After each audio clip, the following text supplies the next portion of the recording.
प्रिय साथियों, आपका अपना चैनल ब्लू प्लैनेट स्टडीज पर स्वागत है। मोस्ट वेलकम है। मैंने पिछले एक वीडियो दिया, उस पर बहुत सारे आप लोगों ने प्यार दिया और उसी के रिगार्डिंग कई सारे अभ्यर्थियों ने एक कमेंट किया कि बहाली तो हम लोग का फिक्स है कि जेएसएससी के द्वारा आपका टीजीटी 9-10 का लगभग अगर मान के चले हम लोग तो 20,000 प्लस बहाली देखने को मिलेगा। उसी में से कई सारे लोगों का कमेंट आया कि फॉर्म कौन लोग फिलअप कर सकेंगे, कौन कौन भर सकेंगे फॉर्म को। और उसी में से कई सारे लोगों ने अपना ये भी कमेंट दिया कि योग्यता क्या रहेगी, अर्थात कौन लोग बीएड अपेयरिंग वाले होंगे शामिल कि नहीं शामिल होंगे, उम्र सीमा क्या होगी, कितने वर्षों की छूट मिलेगी, क्या इस बार एग्जाम पैटर्न देखने को बदलाव मिलेगा, इस पर भी हम बात करेंगे। विशेष रूप से सिलेबस क्या चेंज होगा या फिर सिलेबस जो है जस के तस वही रहेगा। ये तमाम सवाल आपके अंदर और कई सारे लोगों ने कमेंट दिया। आज इसी का उत्तर देने के लिए आपको मैं एक छोटा सा कम से कम समय में आपको ऐसो कंफ्यूजन को दूर करने का प्रयास करेंगे। चैनल पर आप नए होंगे तो जरूर सब्सक्राइब कर लीजिएगा। जितने भी नए चैनल होंगे या पहली बार आप विजिट कर होंगे, क्योंकि ऑथेंटिक आपको ऐसे न्यूज दिया जाता है। बात रहा कि कौन कौन भर सकेंगे फॉर्म को, अर्थात उसकी योग्यता क्या रहेगी, इस पर सबसे पहले बात कर लेते हैं। 20,000 प्लस पोस्ट आने वाला है। यदि अगर हम लोग बात कर ले कि योग्यता अर्थात कौन कौन इस फॉर्म को फिलअप कर सकेंगे, तो पिछली बार यार जो जेएसएससी के द्वारा 2016 में जो टीजीटी भर्ती आई थी लगभग 18,000 के आसपास, उसी के रिगार्डिंग देखो इधर पदनाम दिख रहा होगा, इधर वेतनमान 4600 ग्रेड पे का हमारा झारखंड में जॉब होता है हाई स्कूल का, और 4800 ग्रेड पे होता है पीजीटी का जो भी बहाली चल रहा है। यदि अगर हम लोग योग्यता की बात कर ले तो जिस भी विषय में नियुक्ति होना रहेगा उस विषय में आपको कम से कम याद रखना है कि 45%, 45% के साथ आपको बीए होना जरूरी है। सबसे पहला बात तो ये क्लियर हो जाना चाहिए। बाकी 40% है सो एसटी और एससी के लिए है सो वो रखा गया है। तो 45% आपको है सो इस इतने अंक के साथ आपको बीए पास करना जरूरी। और बीए के साथ साथ अब आपके अंदर एक तो हो गया कि हमारा है सो बीए, और बीए के साथ साथ आपको है सो बीएड की आवश्यकता पड़ेगा, बैचलर ऑफ एजुकेशन, समझे।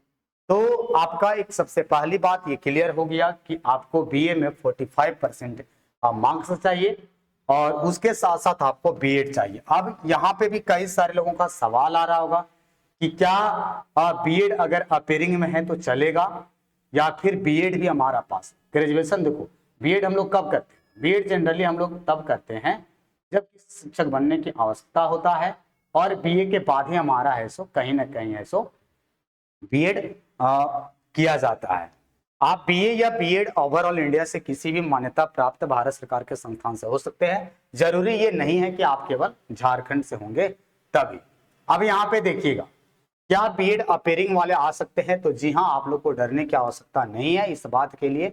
बिल्कुल जिसका अपेयरिंग है बीएड, आप यहाँ पे देख रहे होंगे कि सीधा सा लिखा हुआ है कि जो भी हमारा कहाँ गया, विश्वविद्यालय अनुदान आयोग से मान्यता प्राप्त संस्थान द्वारा बीएड के लिए समकक्ष डिग्री हेतु प्रशिक्षण पूरा कर लिए अथवा प्रशिक्षण की परीक्षा में सम्मिलित होने वाले हैं। मतलब आप आज आप 3rd सेमेस्टर पार कर गए हैं, मतलब 22 से 24 सेशन जिनका भी होगा, या फिर आप 4th सेमेस्टर का एग्जाम देने वाले हैं, वे भी आवेदन समर्पित करने के पात्र होंगे। मतलब अगर बहाली आता है तो आप आवेदन दे सकते हैं, लेकिन यहाँ लिखा हुआ है, साफ लिखा रहेगा एडवर्टीजमेंट में कि परंतु ऐसे अभ्यर्थियों को प्रशिक्षण परीक्षा फल इस शिक्षक नियुक्ति परीक्षा फल के परीक्षा फल प्रकाशित होने से पूर्व अथवा आयोग द्वारा निर्धारित तिथि तक समर्पित करना आवश्यक होगा। आयोग द्वारा निर्धारित तिथि तक शिक्षक प्रशिक्षण प्रमाण पत्र समर्पित नहीं किए जाने की स्थिति में युक्त अभ्यर्थी हमारा उम्मीदवार स्वतः सो समाप्त कर दी जाएगी। मतलब बीएड अपेयरिंग वाले भी आप शामिल हो सकते हैं। बिल्कुल 22 से 24 जिनका सेशन है, आप ओवरऑल इंडिया से कहीं से भी बीए या फिर बीएड कर रहे हैं, अपेयरिंग शामिल हो सकते हैं। लेकिन इनका साफ कहना यही रहता है जेएसएससी का कि जब हम परीक्षा का टीजीटी हाई स्कूल का जब परीक्षा फल प्रकाशित करेंगे, अर्थात जब आपका डीवी करवाया जाएगा, तो उस समय तक आपके हाथ में ऐसो डिग्री होना चाहिए। बात रहा कि जब तबर जब बहाली आई थी तो जिला बाय जिला, और अबर भी तो जिला बाय जिला ही रहेगा, तो एक जिला में केवल एक अभ्यर्थी ऐसो अप्लाई कर सकता था। 13/11 वो मामला आपको पता होगा, पुराने होंगे सो, बाकी नए लोगों को मैं बता देना चाहता हूँ कि 13/11 मामला 13 जिला, 11 जिला, अनुसूचित जिला और गैर अनुसूचित जिला करके बहालियां निकाली गई थी। लेकिन अगर वो सब पूरी तरीके से समाप्त हो जाएगा। अब बात रहा कि क्या केवल हम एक जिला में, झारखंड में 24 डिस्ट्रिक्ट है, तो क्या केवल एक जिला में अप्लाई करेंगे? नहीं। अगर जेएसएससी बदलाव किया है, पीजीटी में आप लोग देखे होंगे, समझे, या सहायक आचार्य भर्ती में से कि कोई एक जिला का अबर डिमांड नहीं है, अबर सीधा सा स्टेट पे ये मेरिट बनाया जाएगा। और आपको वहां पर देखिएगा डिस्ट्रिक्ट प्रेफरेंस दे दिया जाता है कि अब अगर आप जॉब कीजिएगा तो पहला आप कौन से डिस्ट्रिक्ट का आप पसंद है, उसके बाद कौन से डिस्ट्रिक्ट, मतलब आप 24 जिला पूरी तरीके से अप्लाई कर सकेंगे। अब ये प्रावधान खत्म। तो सबसे पहला डाउट तो ये आपको क्लियरेंस हो गया होगा आप सभी के लिए कि यहाँ जो मैंने ये लिखा हुआ है और आपके अंदर जो सवाल आ रहा था कि कौन कौन फॉर्म भर सकते हैं, तो सीधा सा सबसे पहला बात, बीए आपका 45% मार्क्स के साथ, और बीएड आपको होना चाहिए। अपेयरिंग में रहिएगा तो चलेगा, बीए अपेयरिंग मतलब नहीं चलेगा। सीधा सा उम्र सीमा क्या होगी, उम्र सीमा हमारा है सो क्या होना चाहिए, इस बात पर भी चर्चा कर लेते हैं कि कौन लोग है सो उम्र सीमा इसका है सो क्या रहेगा। अब यदि अगर हम लोग बात कर लेते हैं उम्र सीमा की, तो आप देखिएगा कि उम्र सीमा का जब बात आता है तो टीचर भर्ती में यार तो भर भर के दिया जाता है। आप देखिएगा उम्र सीमा का मतलब यहाँ तो देखिए 2016 का आपको विज्ञापन दिख रहा होगा, ये मैंने जो उठाया है। बात रहा कि उम्र सीमा जब भी यहाँ पे होगा, जब विज्ञापन आएगा तो न्यूनतम उम्र सीमा जिस वर्ष में आती है उस वर्ष को 1/1/2000, जैसे 24 में आ जाता है तो न्यूनतम 1/1/2024 और अधिकतम है सो 2019 से 18 रखे जाएंगे। न्यूनतम उम्र कम से कम 21 वर्ष होना चाहिए, बाकी अधिकतम कितना होना चाहिए, मतलब आपको कम से कम 21 साल होना चाहिए, अधिकतम कितना होना चाहिए। जितने भी जनरल या सामान्य आते हैं, समझे, तो अन्य अभ्यर्थियों के लिए पूरी तरीके से 40 वर्ष। और आपको पता होगा कि हमारे झारखंड में आता है तो 25% है सो रिक्तियां किसके लिए आरक्षित कर दी जाती है, प्रारंभिक विद्यालय अर्थात मध्य विद्यालय या टीजीटी में जो कार्यरत शिक्षक हैं उनके लिए 45% है सो सीट रिजर्वेशन कर दिया जाता है। और बाकी आप सभी को जनरल होंगे तो आपको 40 वर्ष कम से कम इतना तक आप भर सकते हैं। महिला अगर कोई अनारक्षित है या अत्यंत पिछड़ा वर्ग ओबीसी 1 या ओबीसी 2 में आते हैं तो 43 ईयर्स है। अत्यंत पिछड़ा वर्ग अनुसूचित 2 और अनुसूचित 1 ओबीसी 1 ओबीसी 2 जो मेल वर्ग होंगे उनके लिए 42 साल होगा।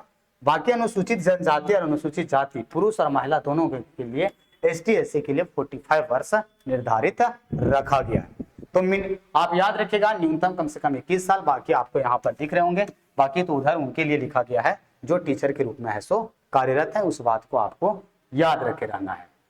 एक ये सब सवाल हो गया। अच्छा, चैनल पे नए होंगे तो जरूर आप सब्सक्राइब कर देना, क्योंकि हम आपको है सो जितना होगा आपको सही चीज आपको हम देते रहेंगे। बात रहा कि एग्जाम पैटर्न में क्या बदलाव होगा इस बार, बिल्कुल इस बार हम लोग को एग्जाम पैटर्न में भी बदलाव देखने को मिलेगा, क्योंकि 2016 में जब भर्ती हुई थी तो उस समय ऑफलाइन पेपर हुए थे, और ऑफलाइन पेपर हुए थे तो उस समय भी धांधली हुआ था। लेकिन जिस तरीके से अभी चरम सीमा पे है हमारा झारखंड में कोई भी भर्ती को लेकर के, उससे थोड़ा सा यार कहीं ना कहीं हम लोग का है सो थोड़ा सा कम हुआ था। एग्जाम पैटर्न में क्या बदलाव हो जाएगा, पहले ये ऑफलाइन पेपर हुआ करता था।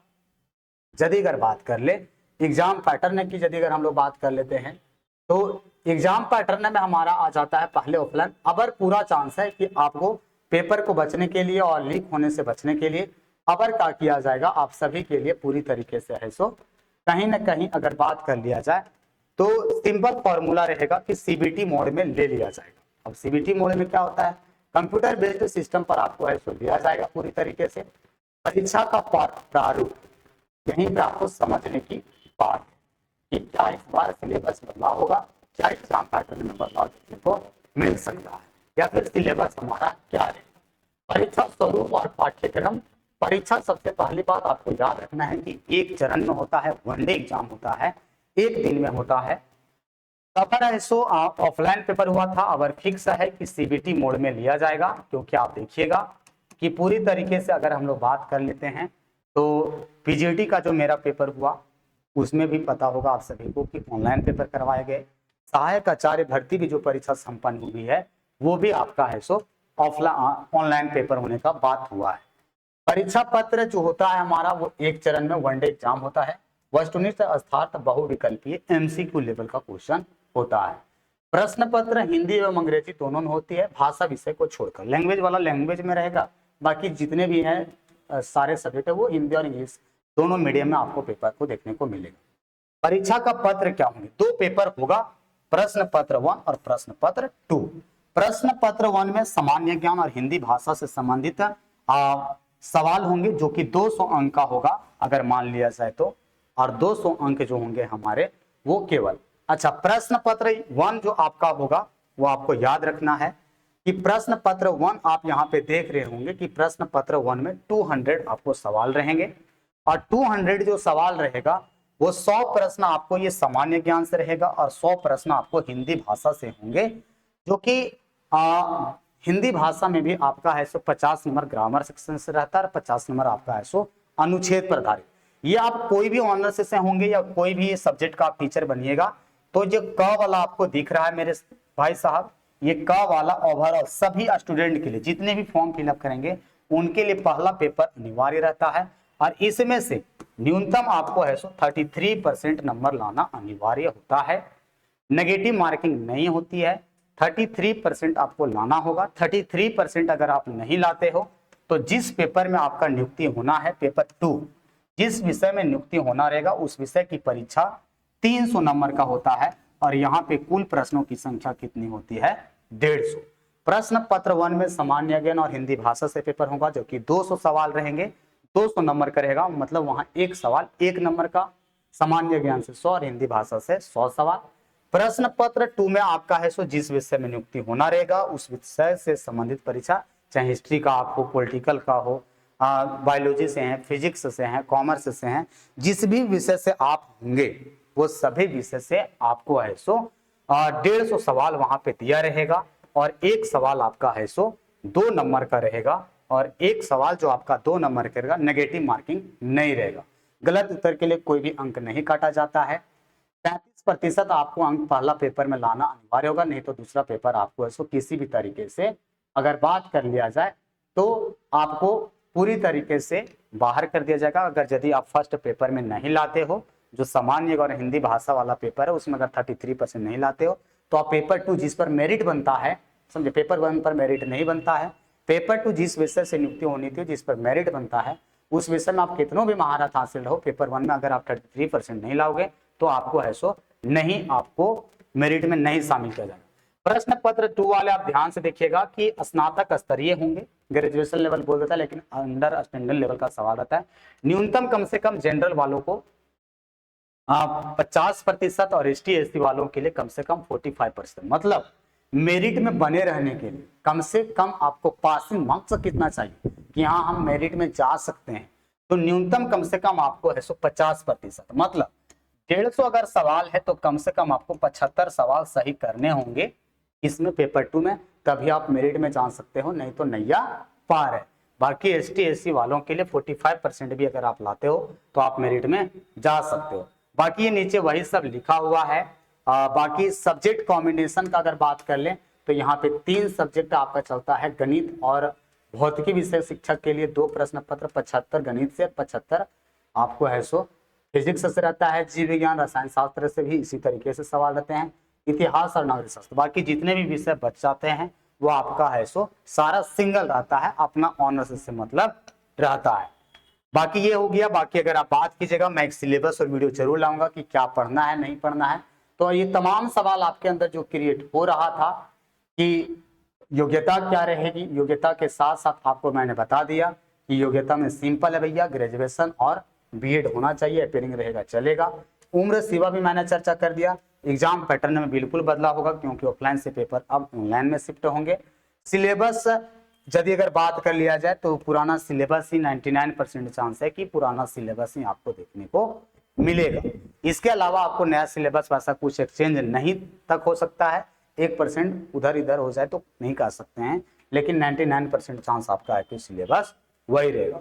एक सब्जेक्ट कॉम्बिनेशन पर और कई सारे विद्यार्थियों ने हमारा कमेंट दिया है कि क्या केवल झारखंडी होंगे या अदर स्टेट की भी भरें, फॉर्म भर सकेंगे। इस पर भी मैं एक वीडियो जरूर आप लोगों के लिए ला दूंगा। वीडियो अगर अच्छा लगा होगा, अगर आपको हेल्पफुल लगा होगा तो जरूर आप लाइक, शेयर और कमेंट करना ना भूलिएगा, विशेष करके शेयर, क्योंकि आप ही लोगों जब शेयर करते हैं, कुछ भी चले जाते हैं तो एक मनोबल बढ़ता है कि चलो हमारी वजह से किसी न किसी लोगों का आज ऐसो मदद हो पा रहा है। चलिए मिलते हैं फिर नेक्स्ट वीडियो में, तब तक के लिए थैंक यू, धन्यवाद।